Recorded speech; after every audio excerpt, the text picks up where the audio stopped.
Alors, nous sommes toujours sur le salon 3D Print de Lyon en compagnie de Yves Denat, président de la société Delta Équipement. Bonsoir. Bonjour.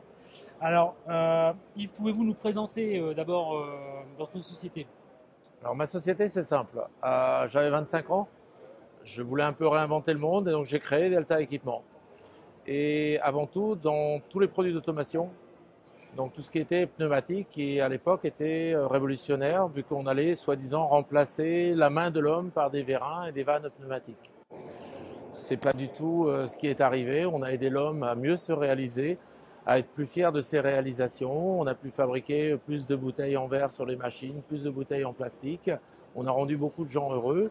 Et de là, on est passé à la mécatronique. On a remplacé plus ou moins la pneumatique par l'électronique. De la mécatronique, nous sommes passés sur la robotique. Pourquoi? Parce que le robot peut aider l'homme, toutes les charges, tout ce qui est fatigant, tout ce qui est pénibilité dans le travail. Et puis de là est venue la 3D pour une autre raison. C'est comment pouvoir concevoir, dessiner et réaliser immédiatement un objet. Et surtout, ça a amené quelque chose de très différent, c'est que l'industrie était pas très attractive pour les jeunes. Et on voit les jeunes aujourd'hui, on voit sur le stand de Delta Équipement beaucoup de jeunes ingénieurs et qui vraiment ont plaisir à travailler, à créer, à réaliser. Ça amène beaucoup de remises en cause et beaucoup de joie parce qu'on peut réaliser des pièces, on découvre les matériaux, on découvre des nouvelles technologies, on crée un nouveau relationnel toute génération. Et là, Delta Équipement a vraiment un rôle très important. Et aussi mon rôle en tant que créateur après 40 ans, c'est de permettre à des jeunes d'assurer la relève. C'est pas de vendre mon entreprise, mais de faire en sorte qu'elle continue et que tout ce rêve continue. Et Delta Équipement, c'est 30 personnes, c'est 10 millions d'euros et on espère être là très longtemps. Redonner goût aux jeunes dans l'industrie et complètement, c'est leur donner l'envie et le plaisir parce que la 3D par exemple amène effectivement le fait de prototyper, mais amène aussi la possibilité de créer des pièces pour des petites séries. Et il y a beaucoup de constructeurs qui fabriquent 10 machines par mois et qui ont besoin de 10 pièces par mois.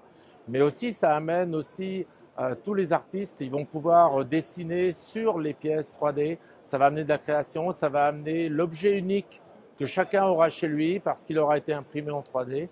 Ça va amener l'architecte qui va arriver avec sa maquette à l'échelle et qui va vraiment vivre et présenter son projet. Ça va amener du rêve et du rêve par rapport à une réalité. Donc je pense qu'une nouvelle vie pour les jeunes, on n'aura plus les traders et ainsi de suite qui vont disparaître. Par contre, on va avoir beaucoup de jeunes qui vont venir, qui vont s'investir dans l'industrie et qui vont y prendre énormément de plaisir. Alors, c'est comme ça que vous en êtes arrivé à créer cette première imprimante 3D. Est-ce que vous pouvez nous la présenter? Alors, ses caractéristiques. Cette première imprimante 3D, le défi, c'était de parler d'une technologie qui sont aujourd'hui les axes, donc mécatronique, moteur et axe de guidage. Nous sommes partis de cette base-là. À partir de cette base-là, c'est de travailler sur du grand format, parce qu'il y a aujourd'hui une offre importante sur les petits formats. À partir de cette base-là, c'est de travailler multi-tête, donc de pouvoir mélanger 4 matériaux différents, à la fois souples, durs, résistants, flexibles. Et c'est vraiment ce que la machine 3DP Plateforme réalise. Mais c'est surtout une réalisation extraordinaire, ça a été un défi. Nous l'avons réalisé avec nos partenaires américains. C'est une machine que maintenant nous allons construire en France, et pas seulement pour la France, mais aussi pour toute l'Europe. Et que nous allons développer. On va développer les têtes et nous commençons déjà à envisager pour des clients très importants des machines qui peuvent faire des pièces de 5 mètres sur 2 mètres par 2 mètres. Donc vraiment réaliser des pièces à la demande, par exemple des fenêtres. Alors, attendez, cette imprimante-là, pour l'instant, elle imprime sur une dimension de 1 mètre par 1 mètre.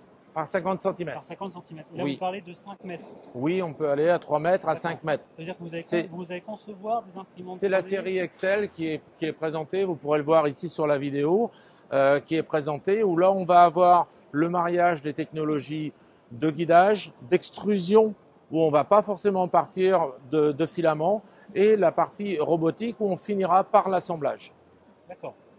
Alors, cette imprimante... C'est vraiment de la fabrication additive. On passe, c'est pas vraiment de l'imprimante 3D, on est vraiment passé dans la fabrication additive. Cette imprimante 3D, alors, elle est ouverte, hein, elle n'est pas cloisonnée. Est-ce qu'elle a un plateau chauffant? Aujourd'hui, elle a un plateau chauffant. On a une base à 70 degrés. Pour certains matériaux, on la ferme de façon à avoir une stabilité de température. Okay. Donc on peut avoir toutes les versions à partir de cette version de base. L'objectif, ça n'a pas été de faire une machine fermée pour une application, mais de pouvoir la faire évoluer, pouvoir monter des têtes différentes, pouvoir rajouter des axes, pouvoir doubler l'axe supérieur de façon à pouvoir mettre 4 têtes, donc 4 matériaux différents. C'est vraiment une machine très ouverte et qui va durer dans le temps. Le client qui investit sur la machine 3D plateforme, aujourd'hui en s'adressant à Delta Equipment, aura une machine que dans les 10 ans qui viennent ou les 15 ans qui viennent, on saura adapter des nouvelles têtes, adapter des nouvelles technologies sur la même base vu qu'on retrouve les axes de base. On sait adapter des moteurs plus performants, plus précis, plus puissants. On saura la faire vivre dans le temps. On saura lui rajouter un robot sur la même base. C'est vraiment une offre unique. C'est vraiment une offre unique. C'est une machine 100% évolutive. D'accord. Et c'est pour un budget de moins de 30 000 euros. Donc aujourd'hui, j'estime que c'est un budget qui est vraiment très abordable par rapport au rendu, par rapport à tout ce que l'on peut faire. On peut faire, ici l'exemple, c'est une pièce avec directement intégration de parties métalliques. Et on rajoute directement un robot 6 axes qui vient intégrer les parties métalliques. Et c'est vraiment très facile. Et on peut faire communiquer sans problème le soft de la machine avec le soft du robot. Et ça pose aucun problème. Alors, si on a des industriels qui nous regardent et qui sont intéressés par cette imprimante 3D, est-ce que le robot 6 axes qui est vendu par vous également oui. Est installé en même temps? C'est un Kawasaki et on peut l'intégrer directement et on peut le programmer pour justement faire ce type d'intégration de pièces directement à partir de cette machine-là, où la machine sait s'arrêter, laisser la place au robot, le robot va intégrer les pièces métalliques et la machine va continuer à imprimer, à intégrer les pièces métalliques directement à l'intérieur.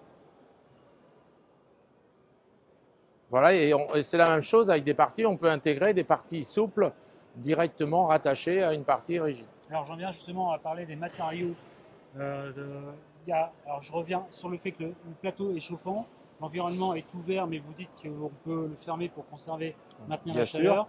Est-ce qu'on peut imprimer facilement sur un espace de travail aussi grand de l'ABS sans risquer une déformation? Alors l'ABS sur cette machine, pas vraiment. À partir du moment où l'ABS, il faut avoir une stabilité de température, on l'aura beaucoup plus avec ce type de machine. Mais par contre, nous avons des matériaux comme l'ASA. Nous avons fait un petit prototype ici où on retrouve le PLA, donc comme tout le monde connaît en impression 3D. On retrouve ici le PET, qui est également assez facile à travailler. Mais on trouve des nouveaux matériaux comme celui-ci qui est l'ASA. C'est exactement le même matériau que les fenêtres. Tous les fenêtriers connaissent très bien, qui a une très bonne résistance aux UV, résistance mécanique et autres. Les matériaux chargés fibre de carbone, que maintenant nous commençons à travailler de façon vraiment très professionnelle. Il faut savoir qu'à peu près, tous les 15 jours, il y a des nouveaux développements qui arrivent. Il ne faut pas oublier que cette partie filament, à l'origine, c'était fil de pêche et fil de tête à fil. Aujourd'hui, nous avons des chimistes qui vraiment sont en train de développer du nouveau filament avec une traçabilité, avec des performances à la fois techniques et chimiques excellentes. Et d'ici les quelques mois qui arrivent, nous serons amenés des solutions, mais vraiment très inattendues. Tous les développements, on teste des nouveaux fils pratiquement toutes les semaines. Et à chaque fois, c'est une découverte. Ce que nous avons mis là, il y a déjà, ces deux-là, ça date d'il y a 15 jours, 3 semaines. Ça évolue vite. Donc vraiment, et c'est pour ça qu'il y a un avenir énorme pour les jeunes, parce qu'il y a la découverte. Il y a la découverte, il y a toute la partie programmation. Là, on n'a pas mis directement le PC, mais il suffit de connecter le PC et on a toutes les courbes. On voit en permanence tout ce que l'on imprime. Il y a un contrôle permanent. Il y a la post-production, il y a le côté artiste de post-production. C'est vraiment un ensemble, c'est vraiment l'usine du futur avec la place des jeunes.